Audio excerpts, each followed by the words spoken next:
দেখো অ্যাবাকাসে আমরা যোগ করা দেখেছি, যোগ করা শিখিয়েছি, তোমরা শিখেও গেছো। এবার আজকে দেখবো বিয়োগ। বিয়োগ করা, বিয়োগ কিভাবে অ্যাবাকাসে করতে হয়।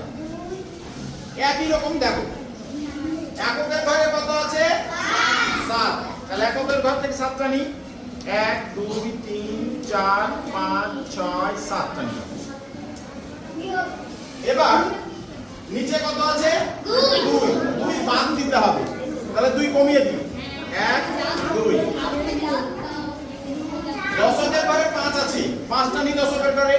1 2 3 4 5। একটা বাদ দিতে হবে, একটা বাদ দিলাম, তাহলে কত হলো? 4 দশক আর 5 একক, কত হলো? 45।